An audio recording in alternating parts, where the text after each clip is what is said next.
Today is Saturday, March 6th, and in just a few days, we'll hit exactly 1 year since the World Health Organization declared the spreading coronavirus outbreak an official pandemic.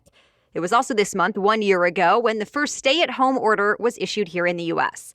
So today, we're discussing whether it's now safe to say the worst of this pandemic is behind us, what to know about these new variants popping up now, and what our guest expert says would be the biggest mistake once we finally get back to normal life.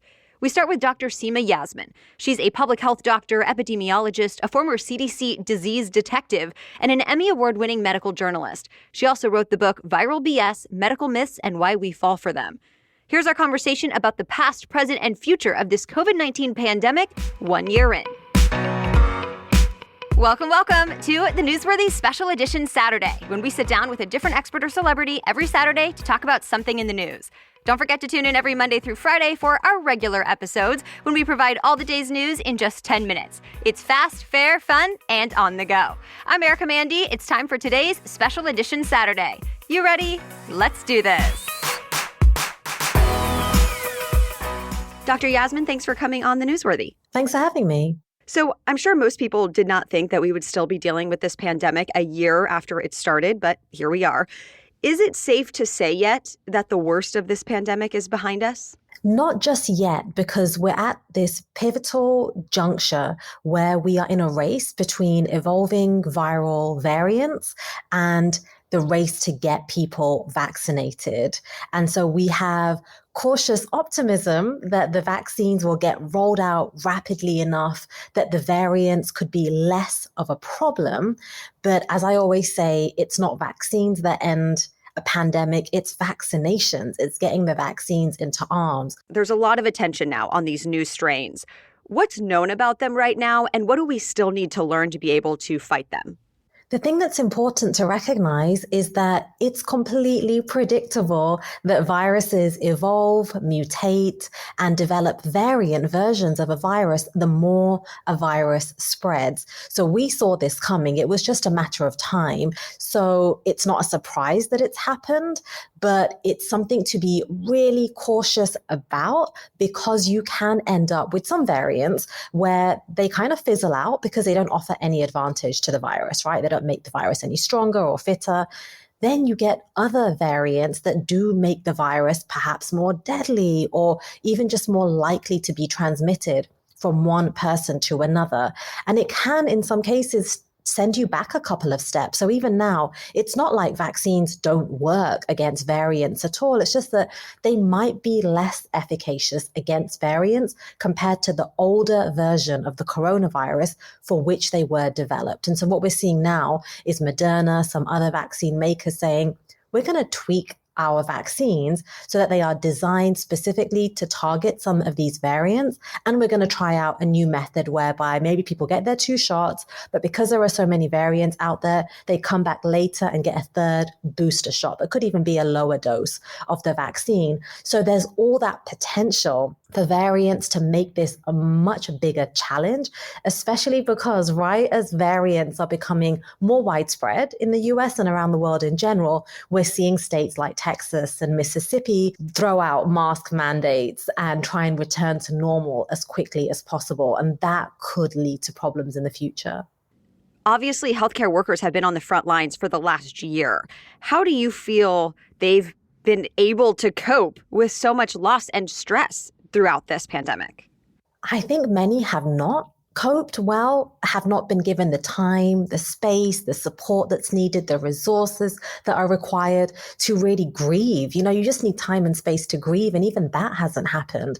But on the other side, we saw something really interesting happen last year. We were calling it the Fauci bump, to describe this increase in young people applying for medical school. And so I think it's mixed. On the one hand, we are seeing what we call moral injury. Some people want to call it burnout. We can debate what terminology to use to describe even before the pandemic, we were seeing an epidemic of suicides among healthcare workers in the US because of these systemic issues where healthcare workers aren't adequately supported given the things that they deal with. But then we still see that optimism of, I think, young people witnessing the sacrifices and witnessing the work done by people on the front lines and saying, you know what, that's what I want to dedicate my life to. And so I can see us moving forward with more people potentially in healthcare, but then I also worry about burnout and therefore attrition. So we're going to need systemic changes, really, and that could be quite drastic in making sure that we really properly support healthcare workers, not just during times of crisis, but at all times. I know a lot of your work has focused on messaging and misinformation. Do you think the public has been able to keep up with all the changing information? No, I think even we in the science field have been like, wait, what is this public health official saying today? And what, that it's been confusing. It's been hard to keep up with the data. I think preprints have been a really big issue where you get data that's put out there that hasn't yet been peer reviewed and then ends up in headlines and ends up in news stories with that caveat that this hasn't yet been peer reviewed, except it's still in the headline, right? So I think all of this has kind of muddied the waters, made it incredibly difficult for people to apprehend, what should I be doing? Who should I be listening to? What's accurate here? What's misinformation and disinformation? And moving forward, we're going to have to be much more strategic about that now. But certainly this pandemic has not just been a failure of public health preparedness and pandemic response. It's been a massive failure of health communication. Is there anything else that you foresee America dealing with, focusing on when it comes to COVID-19 in the coming months and even years? Oh, in the years ahead, I think about the long-term impact of this pandemic for sure. And I think as much as we talk about, kids and young people can be really resilient, we're going to have to deal with the fact that there will be a generation that missed out on some essential schooling in many ways. And how might that impact society in the decades to come even? There are economic issues as well. One of the things that I really, really hope happens is that we don't repeat this thing that we call in public health the panic neglect cycle. And it's what we do in many other epidemics where we panic as it's a really bad disaster. And then almost as soon as it's done, we're like, yeah, that's done now. Like, we don't need to replenish the national strategic stockpile with new N95s. We don't need to think too much more about public health preparedness. And it's not just public health that makes that error. It's really politicians and people in power. I hope that this pandemic is a wake-up call that is horrific as it's been. Actually, many of us in infectious disease epidemiology for years have been worrying about something even worse than this, if you can imagine that, something that just has a much higher case fatality rate compared to this particular coronavirus, maybe a pandemic flu strain, for example. So this is going to absolutely have to serve as a warning that we live in an age where epidemics are going to be, they already are, more frequent, more urban, larger, potentially deadlier, and certainly more global. How are we going to not just recover from this crisis, but how are we going to protect ourselves against future ones? Still ahead, we talk more about the social side of the past year. How did the public deal with physical distancing? And what could a post-pandemic life look like? I talk with Dr. Eric Kleinenberg next. He's a New York University sociology professor and the author of the forthcoming book, 2020, A Social Autopsy. But first, let's take a break to thank our sponsors. Today's episode is brought to you by BlueBlox. BlueBlox provides science-backed, fashionable blue light glasses. It'll help you beat digital eye strain, headaches, and improve sleep with style and comfort. In fact, BlueBlox was first created because they were unhappy with the quality and lack of science behind leading blue light blocking glasses brands. I've already been a big fan of my clear prescription glasses having blue light filtering for everyday computer use. But get this, the BlueBlox collection extends way beyond that. For example, I've been trying their Sleep Plus option, the only true 100% blue and green light blocking lens for after sunset use. I use them when I need to work on my computer or be on my smartphone immediately before bed, which happens a lot. I also love that this is a company that gives back. For every pair of BlueBlox glasses sold, the company donates a pair of reading glasses to someone in need. So read more about the options and styles and get 20% off your order at blueblocks.com/newsworthy. That's blue, B-L-U, blocks, B-L-O-X, blueblocks.com/newsworthy to learn more and get 20% off your order. This episode is also brought to you by Noom. Noom says if you want to lose weight, it's not about one thing you ate today, but how you eat in general. Noom teaches you about eating, your cravings, and how to build new habits so you can ditch your misconceptions and get smart about food and the choices you make. Yes, Noom focuses on healthier habits, feeling good about your choices, and having an improved sense of self-worth and mood. And Noom says it wants to work with your lifestyle so you don't have to commit to a rigorous plan or feel bad about going off track for just a day. Based in psychology, Noom teaches you why you make the choices you do and gives you the tools you need to replace your habits with healthier ones. And since everyone is busy, that's why Noom does not demand much of your time. They only ask for 10 minutes a day. So sign up for your trial today at Noom, N-O-O-M, Noom.com/newsworthy. There's a science to getting healthier. Sign up for your trial today at Noom, Noom.com/newsworthy. That's Noom.com/newsworthy. Okay, so here's my conversation with sociologist Eric Kleinenberg. Thank you so much for coming on the Newsworthy. It's good to be here. Thank you. First, let's take a look back at the last year. Do you think society has fundamentally changed during the last year since the pandemic was declared? And if so, how? In some ways, I think the pandemic has just highlighted who we are.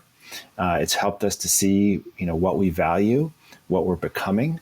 It's clearly emphasized the importance of inequality.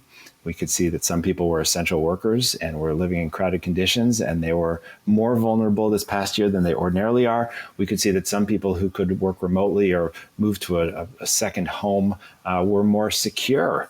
Inequality widened. Whether we've changed already, I think, is a good debate.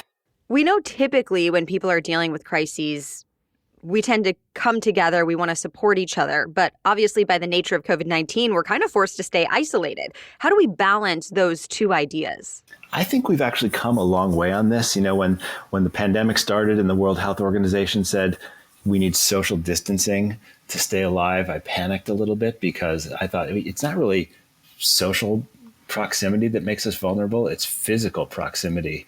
And so what I observed over the past year is a lot of physical distancing, but actually a lot of social solidarity. And that got expressed in a number of ways. I think most interestingly, there's been this emergence of mutual aid societies, these kind of informal neighborhood networks of people who provided support to strangers who were in their neighborhood, people who needed food or who needed help getting medications or who needed childcare or just someone to talk to, or maybe technology assistance so they could get online and join the remote world. People reached out and connected with neighbors in the United States in a way that we have not seen in decades. And so I actually think that for the most part, we found ways to reconnect. How long do you think it might take society to adapt again to whatever post-pandemic life looks like? I think it depends on when we get to herd immunity and when people feel truly safe, being in the world. I think that if we get to herd immunity, if people get vaccinated, if we're no longer concerned about dying from this virus, it's going to look like the final days of World War II or the first days of liberation. We will be out in the streets, dancing, hugging, high-fiving, jumping back to normal as quickly as we can. I just know so many people who are so eager to be part of physical life once again. But I think the challenge is going to be, and we're kind of seeing this now, what happens with the new variants? Are we really as safe as they say we are? I think there's going to be some skepticism for many months to come. Do you think some of the habits that maybe we've been forced to adapt, like being more digital and a little bit less physically social, are going to stick around after the pandemic? Or do you think what some sociologists have predicted, kind of a second roaring 20s is coming, where people will let loose and start socializing and taking more risks because they've been yearning for it? Look, I am hoping for a second roaring 20s. We could use some roaring 20s. I would take anything that roars. So I hope we get there. The thing is, the technology sector has experienced its biggest and best year ever in 2020. You know, what was a crisis for the majority of the world was a boondoggle for tech firms, because they got us all in front of our machines, in front of our screens all the time. We shopped online. We went to school online. We went to work online. We dated online. We did everything online. And you would be a fool to think that the tech industry is willing to let us leave. They've made substantial gains, and they want to keep us tethered to our devices. And so what I foresee is a kind of battle between the tech industry that's going to try to persuade us that, you know, life is more efficient, that we work less and are happier if we don't have to be in that kind of physical analog world. And then, you know, people like me and my friends in sociology who are going to tell us that your life is going to be incomplete if you stay on the screen. Do you think there will come a time when people are taking more risks and being more social than ever? Oh yeah, it's inevitable. I think there's overwhelming demand to get back into the physical world. I think people want to go to dance clubs and music venues. I think people want to go to sports games. I think people want to get on airplanes. You know, we are longing for routines and activities that we took for granted before the pandemic. And, you know, maybe if there's going to be a silver lining, it's that we won't be able to take those things for granted any longer. All right, thank you so much to both of our guests today. Learn more about their work in today's episode notes on thenewsworthy.com. Thank you so much for listening today. And of course, tune into our regular episodes where we provide all the day's news in just 10 minutes every Monday through Friday. We'll be back on Monday with your next news roundup. Until then, have a great weekend.